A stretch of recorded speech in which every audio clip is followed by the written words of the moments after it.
Alright मान्यवर, जी sir. आपका ध्यान आ जाए अब खेल की ओर। जी सर। आएगा आपके सामने 11वां प्रश्न, लीस्ट रिस्क वाला होता है ये। जी। खेलिएगा जरूर। दुर्भाग्यवश अगर गलत हो भी गया तो भी आप कुछ खोएंगे नहीं। 11वां प्रश्न 6,40,000 रुपए स्क्रीन के ऊपर अब ये रहा।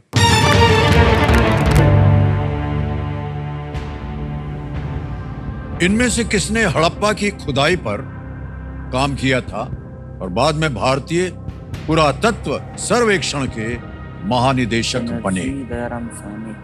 ठीक है। Who among these worked on the excavation of Harappa and later became the Director General of the Archaeological Survey of India? Option देखिए। A Radhanath Sikdar, B Dayaram Sahni, C Nain Singh Rawat, D Rajendra Lal Mittal.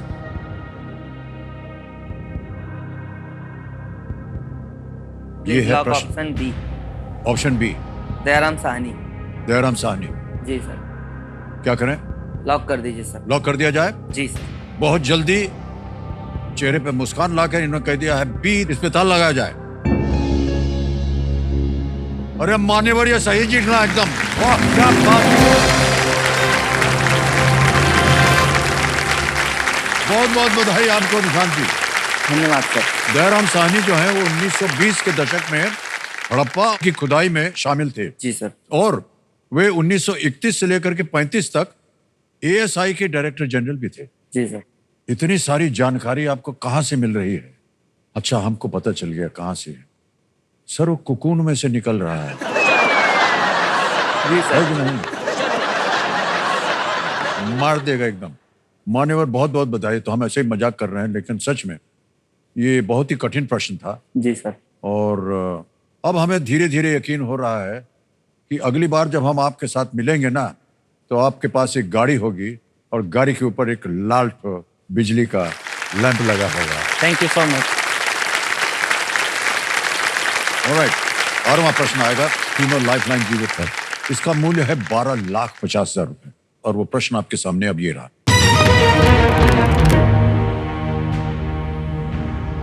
प्रश्न ये है कि इनमें से किस जानवर का आहार मुख्य रूप से चींटी खोर के आहार जैसा ही होता है? The diet of which of these animals is largely the same as that of the anteater? Anteater. विकल्प देखिए। ए एंटीटर। कापिर, बी ओकापी, सी पेंगोलिन, डी प्लेटिपस। प्लेटिपस। क्या है? टैपिर क्या है? Pangolin. The diet of which of these is the same as the anteater? तो ये दीमक खाता है। पेंगोलिन।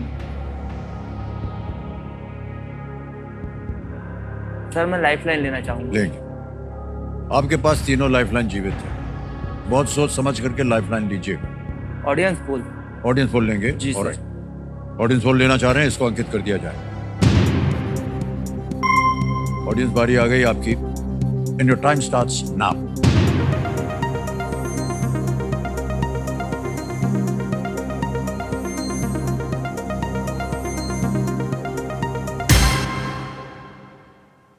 सी पेंगोलिन को सबसे ज्यादा प्रतिशत दिया है, 52, 52।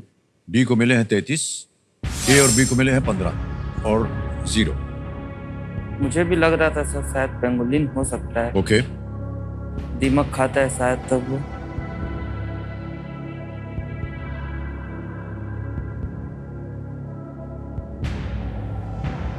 काफी टैपिर। सर मैं डबल डिप लेना चाहूंगा। डबल डिप लेंगे? संतुष्ट नहीं है आप इनके उत्तर से? ओके। डबल डिप के बारे में आपको मालूम है ना, एक बार ले लिया फिर आप क्विट नहीं कर पाएंगे खेल। जी सर। और 2 अवसर मिलते हैं आपको। जी सर। रिस्क नहीं लेना चाहता। ऑलराइट, रिस्क नहीं लेना चाह रहे हैं, डबल डिप को ही लेना चाह रहे हैं, इसको अंकित कर दिया जाए। 2-3 चीजें आपको बता दें। एक तो अब आप क्विट नहीं कर पाएंगे खेल को। जी सर। 2 अवसर मिलेंगे आपको उत्तर देने के लिए। पहला उत्तर बताइए। पेंगोलिन। जी, सी कह रहे हैं पैंगोलिन पे ताल लगाया जाए।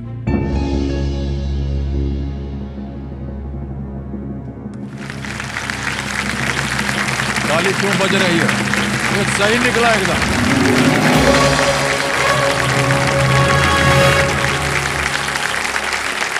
वेल प्लेड ऑडियंस, क्या बात है, वाह। Thank you. मान्यवर, इनको जनता जनार्दन कहते हैं, ऐसे वैसे नहीं बोलते हैं, क्योंकि इनको बहुत सारा ज्ञान होता है। अब मान लीजिए अगर आप उनका वो कहा हुआ मान लेते तो आपकी ये डबल डिप लाइफलाइन जो है बच जाती। जी सर। कोई बात नहीं, आप संतुष्ट हैं? जी सर। सही हो गया है, जीत गए आप 12,50,000 रुपए। एंट ईटर्स और पैंगोलिन्स दोनों के पास विशेष लंबी चिपचिपी जीभ होती है, जी उनकी जीभ, और जो कि कीटों को खाने के लिए चींटियों और दीमक के टीलों में कुछ छेद कर सकती है। जी सर। एंट ईटर होता है, टीले बने होते हैं ना, जी सर। इसमें जाकर के वो दीमक। घुस के मारता है। ओके।